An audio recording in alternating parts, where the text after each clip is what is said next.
Shalom saudara-saudara yang telah menerima kelahiran baru melalui iman kepada Tuhan Yesus Kristus. Semoga kita semua senantiasa berjalan di dalam kelimpahan kasih karunia dan belas kasihan Tuhan yang maha besar. Saudaraku, seperti biasanya kita akan berdoa terlebih dulu sebelum memasuki saat teduh. Mari kita sama-sama berdoa. Tuhan Allah kami yang maha kuasa, kami bersyukur atas kasih dan anugerah-Mu yang tiada henti-hentinya. Hari ini kami datang di hadapan-Mu dengan hati yang terbuka, siap untuk mendengarkan firman-Mu yang menghidupkan. Bimbinglah kami ya Tuhan dengan Roh-Mu yang kudus, dan bukakanlah pikiran kami agar kami dapat memahami makna firman-Mu. Bukalah hati kami agar kami dapat merasakan kebenaran-Mu. Bukalah telinga kami agar kami dapat mendengarkan panggilan-Mu. Berikanlah kami kebijaksanaan dan pengertian saat kami merenungkan firman-Mu. Berilah kami kekuatan untuk menjalankan ajaran-Mu dalam hidup kami sehari-hari. Semoga firman-Mu menjadi terang bagi langkah-langkah kami dan kami dapat hidup sesuai dengan kehendak-Mu. Kami meletakkan segala harapan dan kepercayaan kami hanya padamu, Tuhan yang penuh kasih dan pengampunan. Dalam nama Tuhan Yesus Kristus, kami berdoa dan mengucap syukur. Amin. Saudara yang terkasih di dalam Tuhan Yesus Kristus, firman Tuhan banyak berbicara tentang masalah hati, karena hati memang merupakan hal yang sangat penting. Hati di sini bukanlah berbicara tentang organ tubuh, melainkan keberadaan kita yang paling dalam. Binatang dan tumbuhan tidak memiliki hati. Mereka tidak bisa membalas cinta kasih Tuhan dan tidak bisa berkomunikasi dua arah dengan Tuhan. Hanya manusia yang diciptakan berbeda karena memiliki hati. Pada mulanya Tuhan menciptakan manusia dengan hati yang suci, tetapi sejak kejatuhan manusia ke dalam dosa, hati manusia telah dipengaruhi oleh dosa.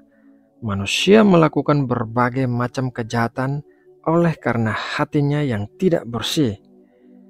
Tuhan Yesus berkata demikian dalam Markus 7 ayat 20-23. Katanya lagi, apa yang keluar dari seseorang, itulah yang menajiskannya.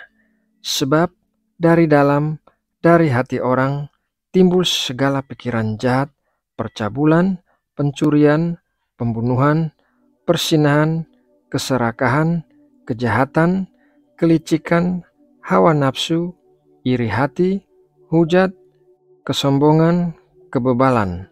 Semua hal-hal jahat ini timbul dari dalam dan menajiskan orang. Sebagai orang-orang yang telah lahir baru adalah merupakan suatu keharusan bagi kita untuk membersihkan hati kita dari segala macam kejahatan, karena hal tersebut dapat membuat kita dekat dengan Allah. Mari kita membaca dalam Yakobus 4 ayat 8. Mendekatlah kepada Allah dan Ia akan mendekat kepadamu. Tahirkanlah tanganmu, hai kamu orang-orang berdosa, dan sucikanlah hatimu, hai kamu yang mendua hati. Orang-orang yang telah lahir baru tetapi masih melakukan kejahatan karena hatinya yang belum dibersihkan disebut sebagai orang yang mendua hati. Dan orang-orang yang demikian tidak dapat memiliki hubungan yang dekat dengan Allah yang Maha Kudus. Kabar baiknya adalah firman Tuhan memberitahukan kita tentang dua cara untuk membersihkan hati kita, yaitu cara yang pertama adalah memandikan dengan firman. Efesus 5 ayat 25-27. Hai suami, kasihilah istrimu sebagaimana Kristus telah mengasihi jemaat dan telah menyerahkan dirinya baginya untuk menguduskannya, sesudah ia menyucikannya dengan memandikannya dengan air dan firman, supaya dengan demikian ia menempatkan jemaat di hadapan dirinya dengan cemerlang, tanpa cacat atau kerut atau yang serupa itu, tetapi supaya jemaat kudus dan tidak bercela. Nasihat tersebut dituliskan oleh Rasul Paulus kepada para suami dengan menggunakan gambaran tentang Kristus dan jemaatnya. Dikatakan dalam ayat tersebut bahwa jemaat Kristus disucikan dengan cara dimandikan dengan air dan firman. Inilah pentingnya bagi kita untuk terus memenuhi diri kita dengan firman Tuhan, karena firman itu akan menyucikan hati kita. Mungkin hasilnya tidak langsung terlihat, tetapi perlahan-lahan, selangkah demi selangkah, firman Tuhan akan menyingkapkan kejahatan di dalam hati kita, agar kita dapat bertobat dan disucikan dari hal itu. Cara yang kedua adalah dengan kuasa Roh Kudus. Mari kita baca dalam Kisah Para Rasul 1 ayat 8. Tetapi kamu akan menerima kuasa kalau Roh Kudus turun ke atas kamu, dan kamu akan menjadi saksiku di Yerusalem dan di seluruh Yudea dan Samaria dan sampai ke ujung bumi. Roh Kudus diberikan kepada kita agar kita menerima kuasa untuk hidup berkemenangan dalam setiap bidang kehidupan kita. Hal ini termasuk kuasa untuk membersihkan hati kita dari kejahatan dan dosa.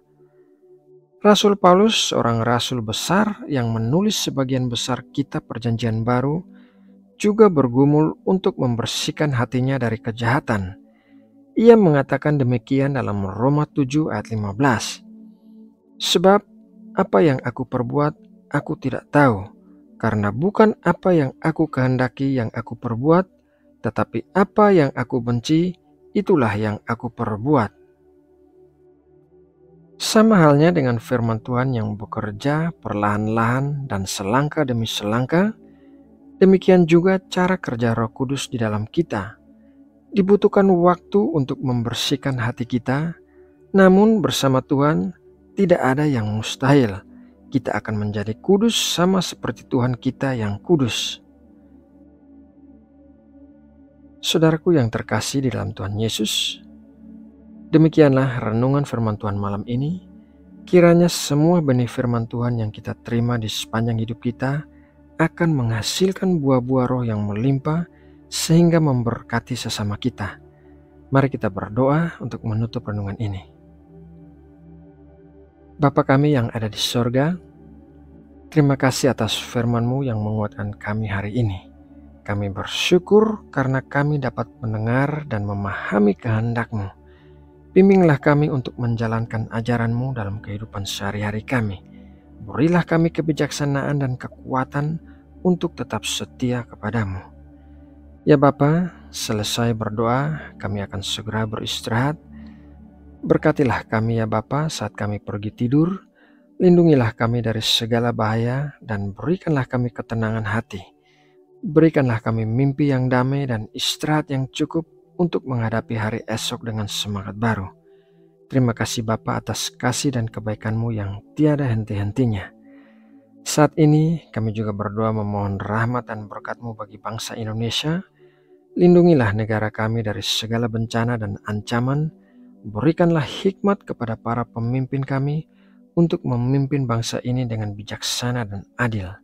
Satukanlah hati kami dalam cinta, perdamaian, dan kerjasama, dan berikanlah keberanian kepada rakyat Indonesia untuk terus berkarya demi kemajuan dan keharmonisan bangsa. Kami bersyukur menjadi bagian dari bangsa ini, dan kami percaya Engkau selalu menyertai kami. Terima kasih Bapa. Dalam nama Tuhan Yesus Kristus, kami berdoa dan mengucap syukur. Amin.